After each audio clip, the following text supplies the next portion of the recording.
Judges chapter 3. Do you have a title for this one? Judges chapter 3. Yes, this is 5 foes to prove your progress, part 5. This is the final. The 5 cities, we're on the last one. 5 foes to prove your progress. Now, the first one we covered was Gaza.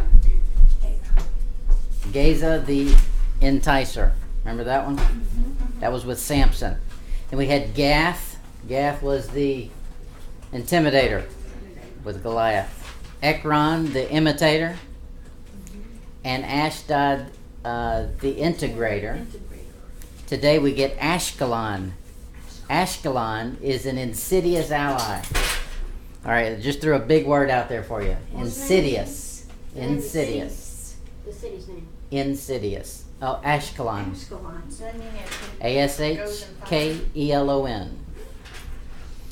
Insidious means to cause harm in a way that's gradual or not easily noticed. That is Ashkelon, and we'll see it. Here's some facts about Ashkelon. Ashkelon stood on the north shore of the Mediterranean, 12 miles north of Gaza. In the time of the Judges, it fell to the possession of the tribe of Judah. That's who was supposed to claim it. But it was soon retaken by the Philistines, who held it until Alexander the Great. Samson went down from Timnath and slew 30 men and took their spoil. Remember that story? He took it from the men in Ashkelon. And then, of course, prophets also foretold Ashkelon's demise, as they did every city. Judges chapter 3, verse 1 to 3. It says, "Now these are the nations which the Lord left to prove Israel by them, even as many of Israel as had not known." See, there's some knowledge in here that they should have had not known all the wars of Canaan. Only that the generations of the children of Israel might know. There's knowledge they need to get, to teach them war, at the least such as before knew nothing thereof, namely 5 lords of the Philistines. So here's the lessons we're going to learn. There's some knowledge in here we need to achieve, because it's the same foes that we're going to face. Very simply put, your enemy is not your friend. I mean, that makes sense, doesn't it? Yeah. But many people don't recognize it. When those lines begin to blur, you're perfect prey for your foe. That's exactly what they want. They want you to think we're on the same level. We're cordial with everybody. We're friends. Because then you're easy pickings. Proverbs 27, verse 6. Proverbs 27, 6, the Bible, I'm going to give you a bunch of scriptures. Y'all can try to turn to them all, that's fine. Proverbs 27, verse 6. "Faithful are the wounds of a friend, but the kisses of an enemy are deceitful." So that's what the enemy wants to do, is fool you with a kiss. That's what Judas did. That's just typical. The enemy is going to appear as though he's friendly, when in fact he's insidious.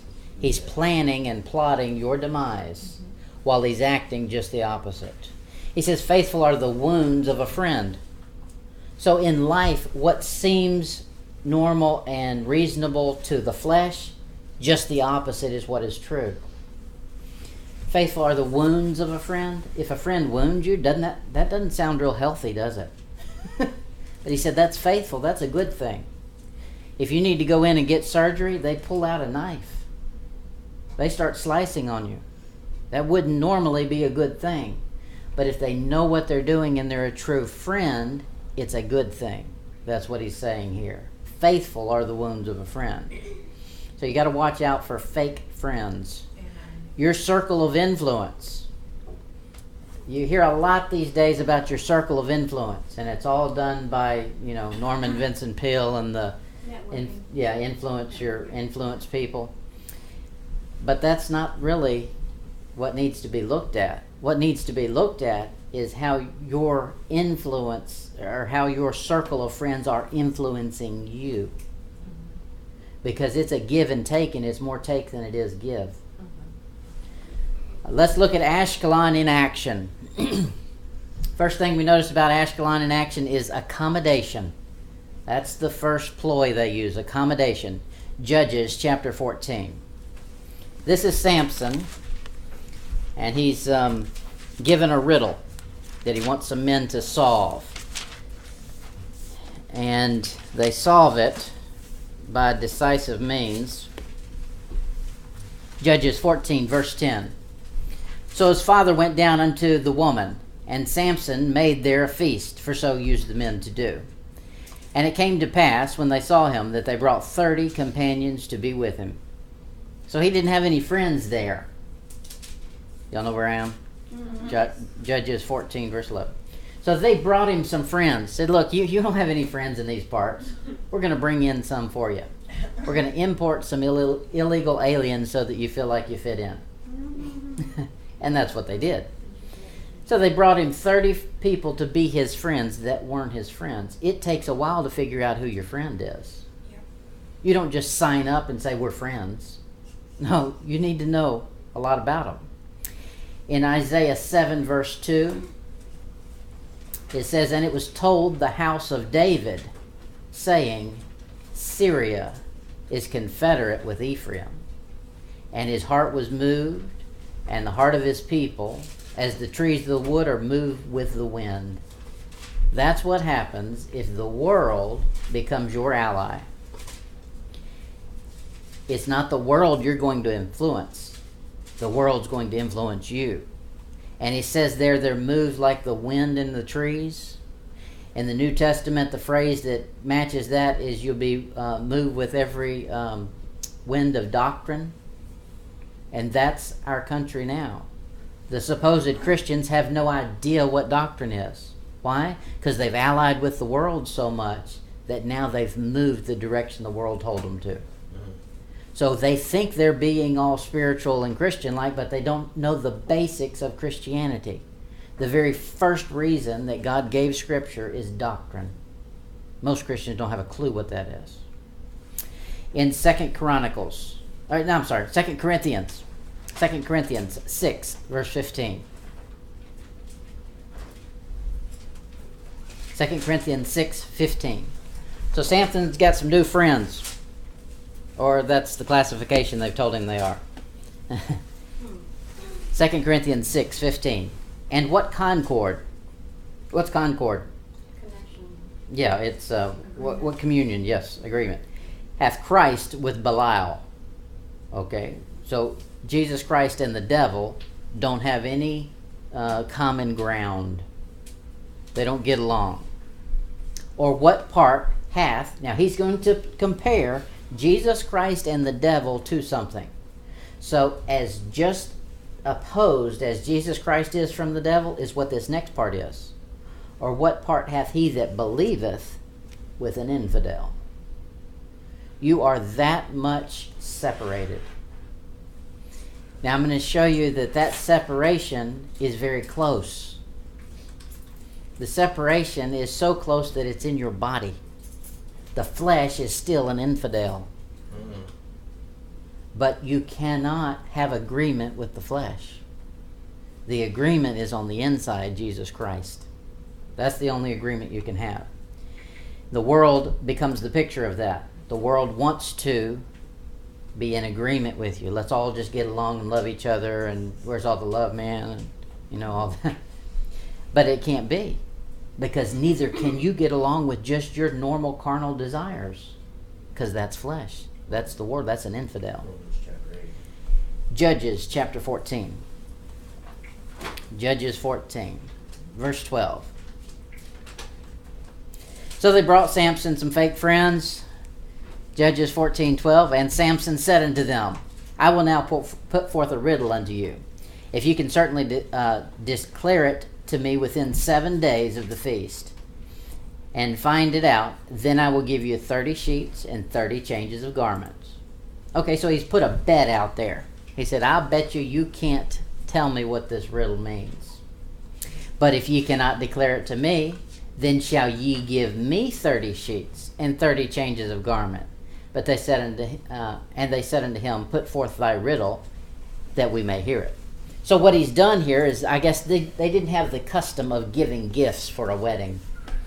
So he decided he was going to come up with this. He said, I can get me some free stuff. He said, I've got a riddle that you'll never get because this is not normal, what just happened.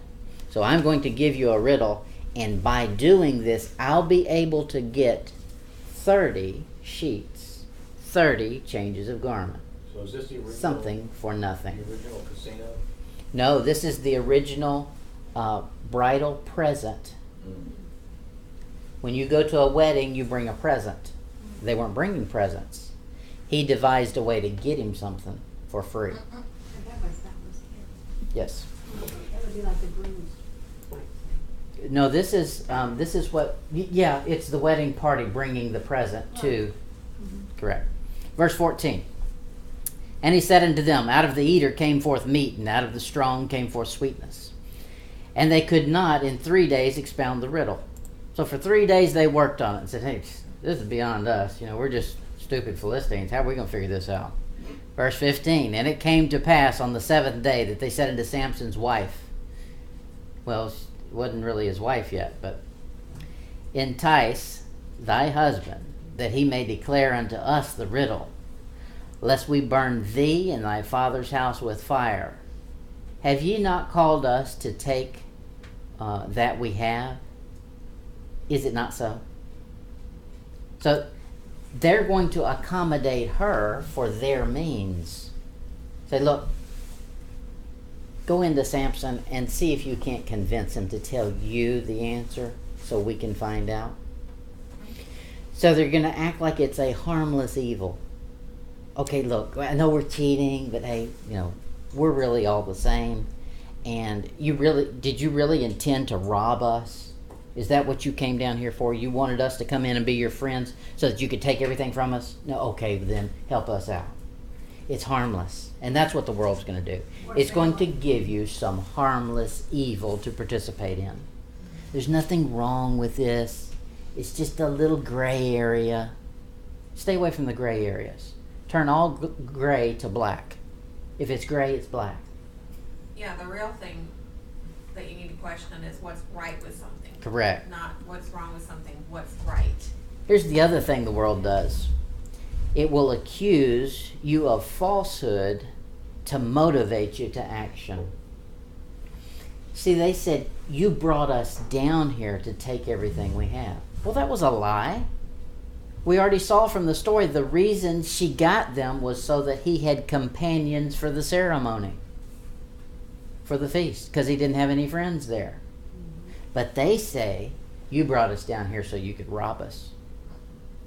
Okay, so in order for her to prove that was not her motive, they've motivated her to take the action they wanted. Reverse psychology. Oh, but the Jews in the wilderness, she brought us down here to kill us. Mm-hmm.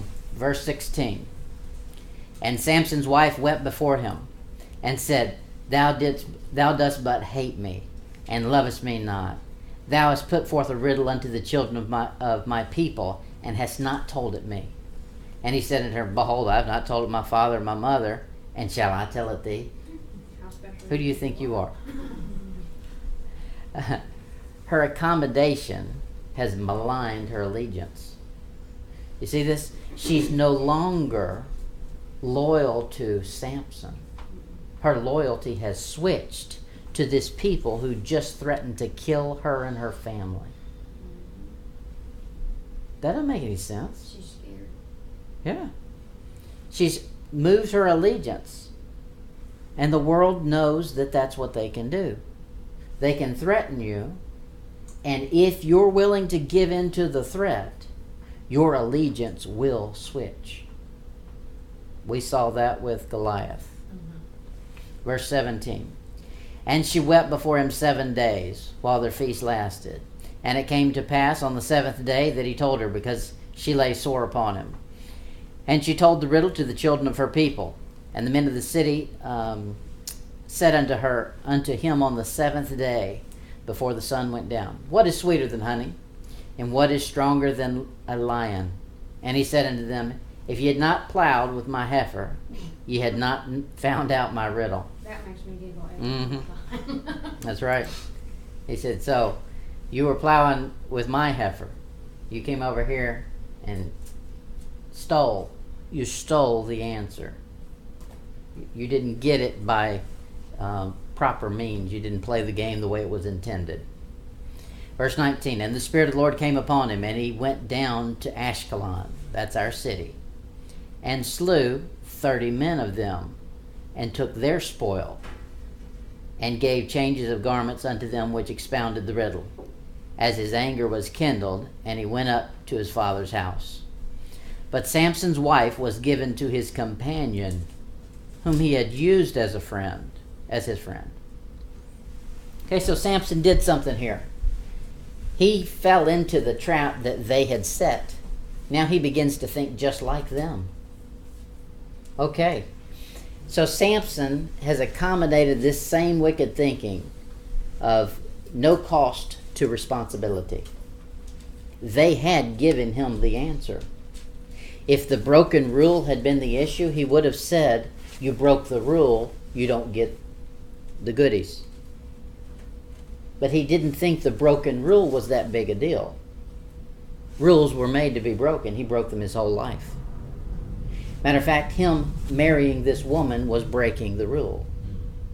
So rules had lost their importance to him.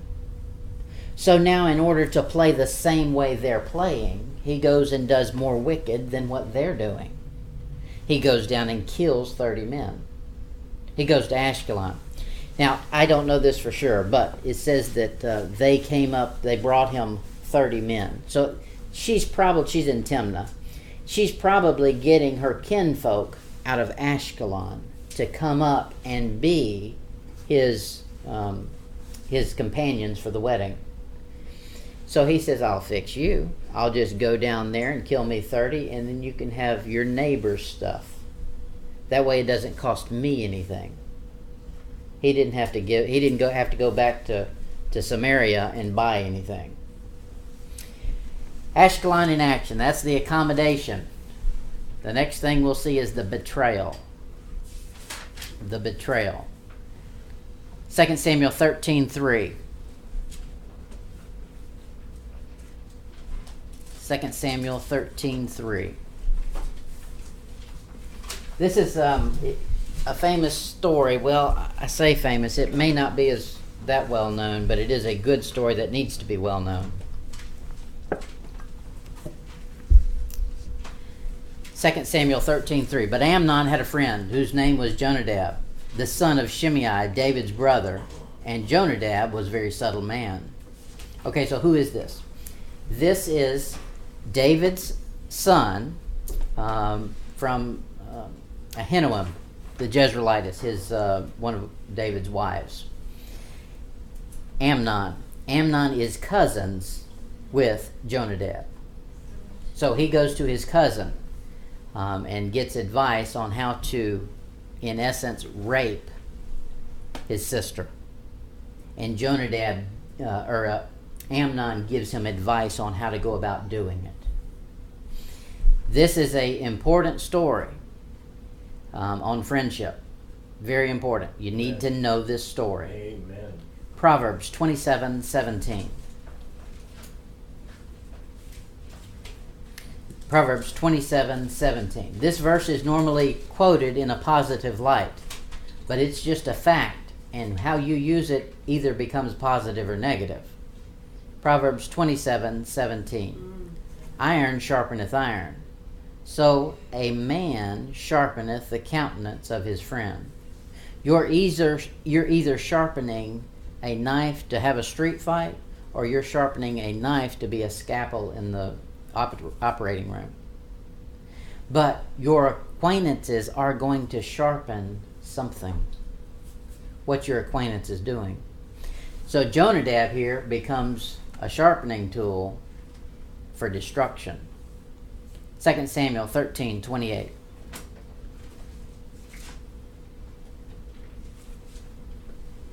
Second Samuel 13:28. Jonadab goes in, rapes his sister, then do what? Yeah. I'm reading, it says no Ashkelon. Yeah, we're not to that part yet. That's 28. Yep, we'll be there in just a second. All right. I'm just giving you the verse. Now I'm going to tell you what leads up to that verse. All right. So Jonadab has told him how to do all of this. He does it. Then Absalom gets wind of it and is not happy. He finds out that his sister has been humiliated, and very humiliated. In this, the sister tells Jonadab, look, go. Amnon tells Amnon, go to my father, go to the king, and ask to marry me. Yeah, she tried to make He it. won't refuse it. And he wouldn't have. But he wouldn't. He was simply there for pleasure. And he found real quickly that pleasure became disgusting. It said that he hated her with a hatred that was greater than the love that he had loved her with. That's what a wicked friendship leads to. Verse 28. Now Absalom had commanded his servants, saying, mark ye now when Amnon's heart is merry with wine. And when I say unto you, smite Amnon, then kill him. Fear not, have not I commanded you? Be courageous and be valiant. So Absalom says, hey, look, I'm not going to put up with this. David has put up with it. You know, everybody else might put up with it, but I'm going to stand, buddy. I'm going to... You just do what I tell you. Didn't I tell you to do that? It doesn't matter what the commandment said. It doesn't matter who the king is. You just obey me. If I tell you to go kill somebody, you do it. It's my authority. Well, you're nobody to make authority. You're the son of the king. You're not the king. Verse 32. And Jonadab, the son of Shimei, David's brother, answered and said, Let not my lord suppose that they have slain all the young men, the king's sons. So after Amnon is killed, word gets back to David. David is, just distraught. He says, oh, they've killed all my kids. What am I going to do? I'm going to go get you another 1,000 wives? No. They've killed, well, he had 7, so.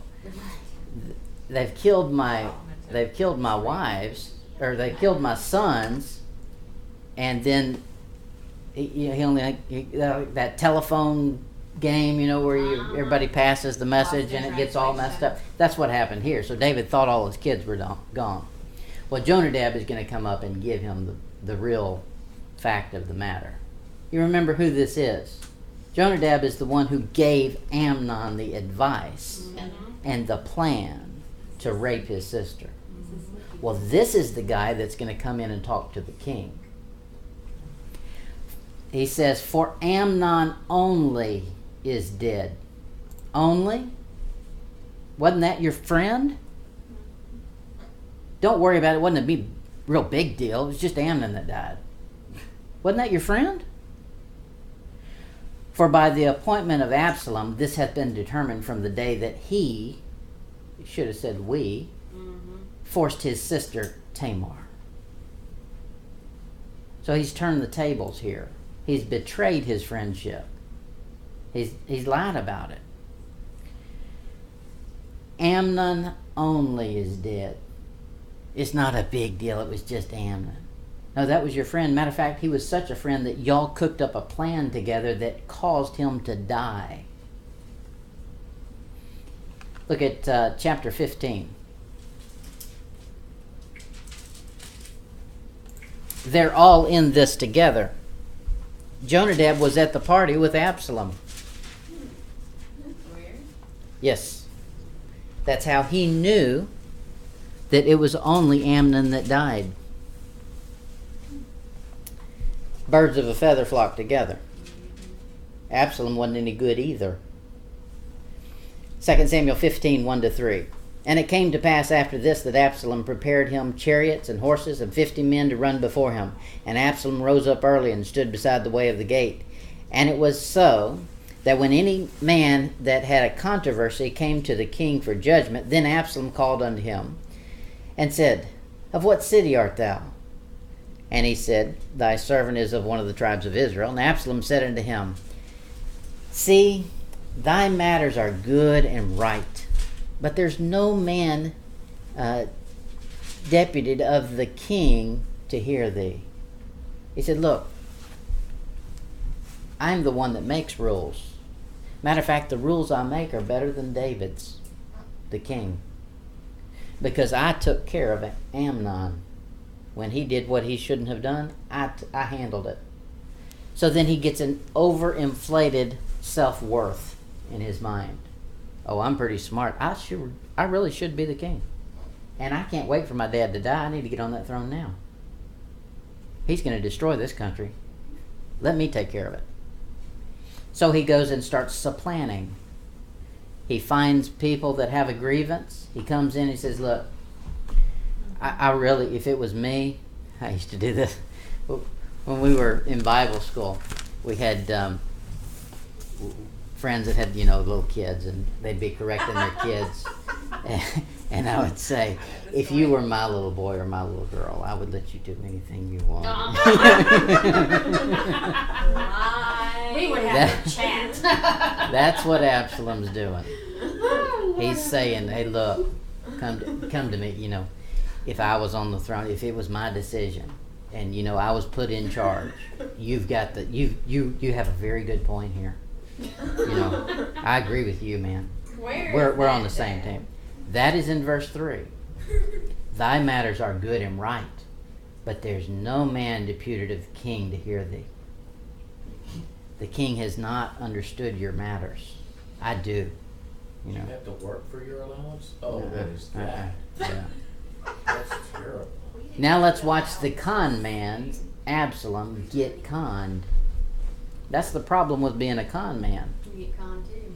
Is you become friends and associations with evil. And evil, just like the Word of God, always has an effect. You don't jump into a mud puddle and come out clean. It has an effect. 2 Samuel 16, verse 16.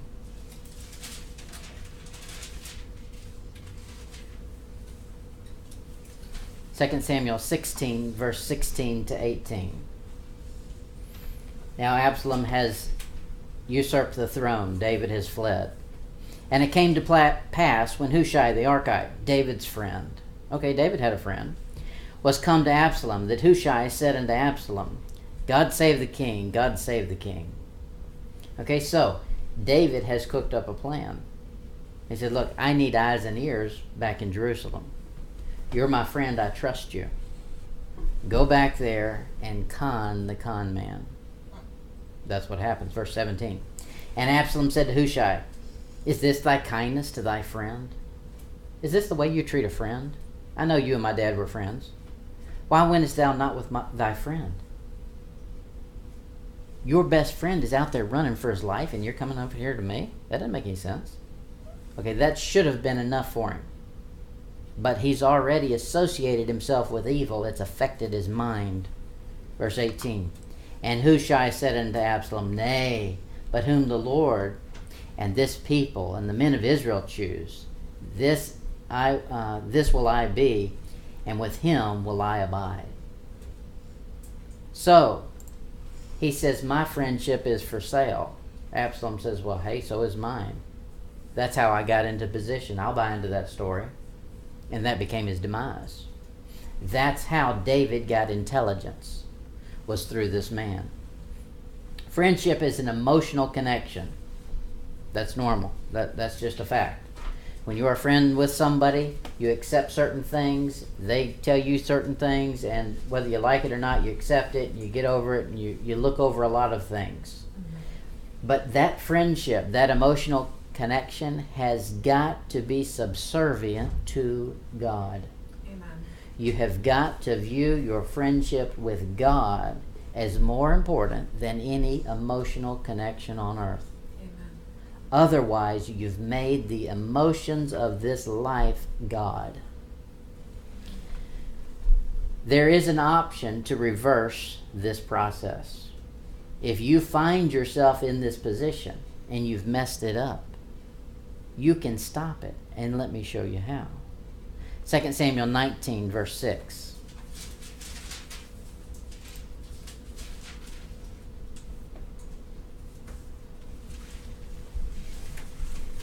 David and Absalom are at war.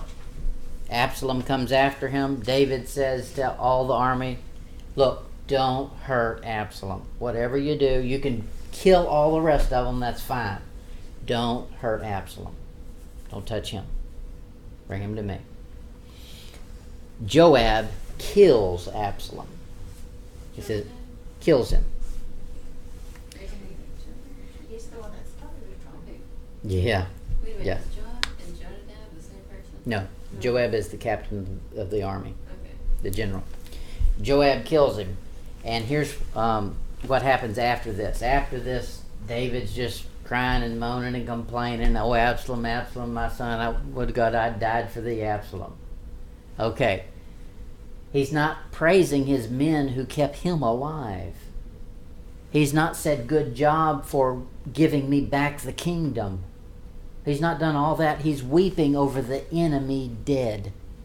Why? He had emotional connection. It was his son. But his son was in rebellion against the office. You don't rebel against the office of God and become a friend of God's friends. The two don't match. David has found himself in this position. Now he's exhibiting emotions toward his enemy. That's wicked.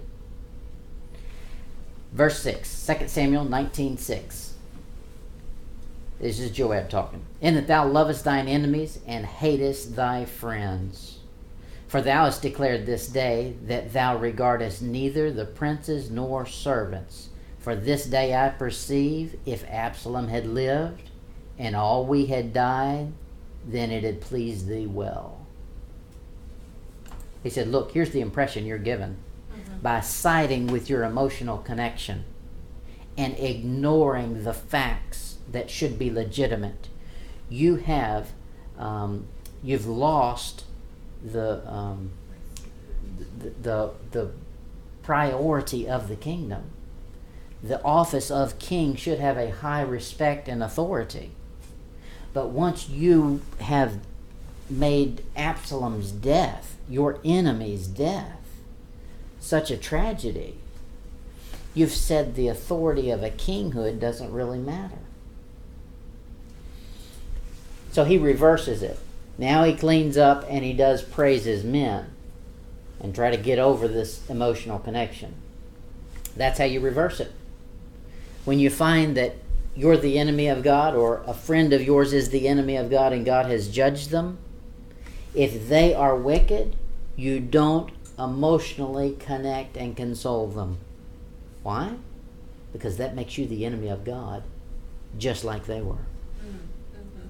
You cannot join forces with God's enemy Amen. and come out clean. Amen, amen, amen. Ashkelon in action. We've seen the accommodation, the betrayal. Now let's see the conquest. God always conquers. You can count on it. God will win. Period. It doesn't matter how bad, how bleak, how awful it looks. You know for a fact God's coming out on top. 1 Kings chapter 16. An improper alliance will lead you to destruction. 16. 1 Kings 16, verse 8 to 13. Here's a little known story, but it's a good one. 1 Kings 16, 8 to 13. In the 20th and 6th year of Asa, king of Judah, began Elah, the son of Baasha, to reign over Israel in Tirzah 2 years. Ooh, that's a bunch of good names. And you need to name some kids, get them right there. And his servant Zimri, captain of half his chariots, conspired against him, as he was in Tirzah, drinking himself drunk in the house of Arza, steward of his house in Tirzah. Wow, we have covered some names. And Zimri went in and smote him and killed him. So there's a mutiny. In the 27th year of Asa, king of Judah, and reigned in his stead. And it came to pass, when he began to reign, as soon as he sat on his throne, that he slew all the house of Baasha, Okay, so this was, he had a mutiny, a rebellion against the king. This was the captain of half of the chariots. He had a mutiny, he rebelled against the king. He goes in and kills the king, takes his position. Now, where we found the king, where he killed him, he's sitting down eating and drinking himself drunk. So that tells you something about the king and about his friends. That's who he hangs with Was Asa was the king, right? in Israel. Oh, in Israel. This is one of Judah. Okay. So that's what's going on here. He's got bad friends. He's just a typical pleasure-seeking man. He's sitting there eating himself to obesity and drinking himself as drunk as he can get himself, because that was fun. That's what he thought was fun, and I'm king, I can do anything I want. Well, he didn't know there was a plot against him, and he died. Now let's watch what the new guy does. He left him not one that pisseth against the wall, neither of his kinfolk, nor of his friends. That is, he killed all the men and all his family and anybody who was his friend. Because he said there's wicked associations. I don't want that affecting my kingdom. If you're a friend of the world, you're the enemy of God. Amen. James chapter 4. That's the verse I just quoted, but we'll look at it. Let's see how God sees it. James 4:4. This is God's 4x4. James 4:4. Ye adulterers and adulteresses. Why would he call them that? Not everybody's an adulterer and adulteress. Okay, put that little phrase aside, and we're going to compare it to the rest of the things he says. Know ye not that friendship with the world is enmity with God? Okay, so he's comparing adultery to you being friends with the world. You're not supposed to be the world's friend. You are not. He said that's adultery. That's you flirting with somebody that you shouldn't be flirting with. That's adultery.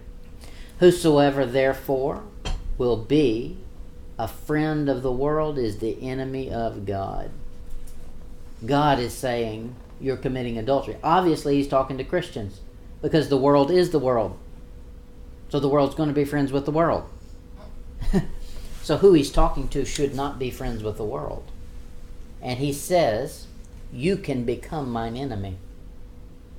If you're not supposed to be friends with the world, and you are, you've become God's enemy. Some Christians are God's enemy.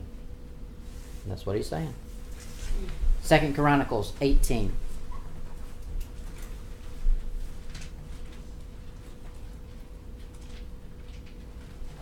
Second Chronicles 18, 1-3.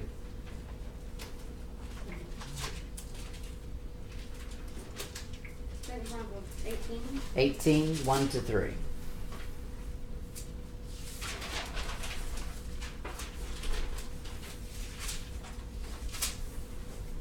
This is a long story, and I'll try to condense it, but you'll just have to get used to reading. Now Jehoshaphat had riches and honor and abundance, and joined affinity with Ahab. Jehoshaphat at this point was a good man, and he joined up with Ahab, one of the most wicked kings Israel had. So this is the south has come and joined with the north.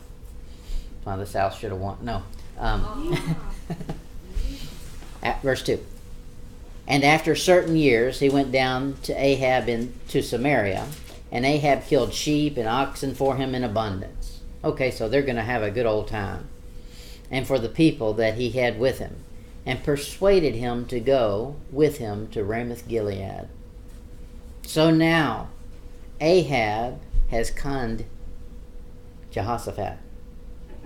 He gave him some goodies. He laid out some trinkets for him. He said, look, I'm a wealthy man. We have a good time when we get together. We're going to have a party. You want to be my friend. Verse 3. And Ahab, the king of Israel, said unto Jehoshaphat, king of Judah, Wilt thou go with me to Ramoth Gilead? And he answered him, I am as thou art, and my people as thy people, and we be with thee in war. He said, look, I'm just as fun as you are. Yeah, we're buds. No, you're not, or you wouldn't be separate countries. You wouldn't be the king in the south, and he wouldn't be the king in the north. It would be one. Okay, so you're not the same at all. Matter of fact, Ahab was nowhere near anything that was the same as anything in Israel. He was a worshiper of Baal. He shouldn't have been the same. If they were the same, you got problems. The world cannot be a friend to you, nor be used as a friend. That's what Samson thought. Samson thought, I can use the world as a friend. They've got something I can get. I can get some 30 changes of clothes and some sheets from them if I play like we're friends. You can't do it. The world will try to draw you in. It'll suck you in, and you become just like them. It wants to party with you, just like Ahab and Jehoshaphat. It wants to show you fun, but that's short-lived. It'll give you honor and acceptance.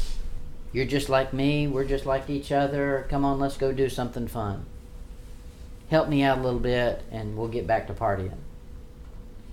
It'll entice you and give you a reason to believe what you already know is wrong. You already know certain things are wrong, and the world will, you want to do them because the flesh wants to. The flesh is wicked. There's nothing in this world so wicked that you can't do it. Your flesh would give in, given the proper opportunities. That's why you've got to fight it. So the world's going to give you an opportunity, and they're going to give you a reason and a way to believe what you already know is wrong. But they're going to give you some convincing arguments, just like Ahab and Jehoshaphat. It will use peer pressure to make you stay in line. Just like with Samson and his wife. They said, look, if you don't, we'll burn you alive. Okay, well, who are you trusting in? The world will peer pressure you as much as they can. Talk about bullying. That's the world's oldest trick. Bullying. They're going to bully you. Now, what you should realize from reading the Bible is that their bully is a lie. When you've got the universe's biggest terrorist on your side, who's going to bully you? Really? The world will betray you, just like it did Ahab. Jehoshaphat, by using himself, he said to Jehoshaphat, look, I'm going to dress up as just a normal soldier, and I'm going to let you appear to be the big wig in charge, the king, as though that was some honor. But he didn't see through it. He was being set up. He wanted him to be the one that everybody went after. That's what the world's going to do to you. They're going to suddenly put you in charge of all the filth, so that you're the one who's the lead enemy of God. That's the ABCs of Ashkelon: accommodation, betrayal, and conquest. Jeremiah chapter 47. Jeremiah 47.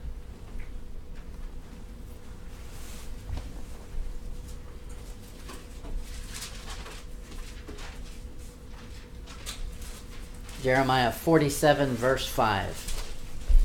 This is how Ashkelon ends up.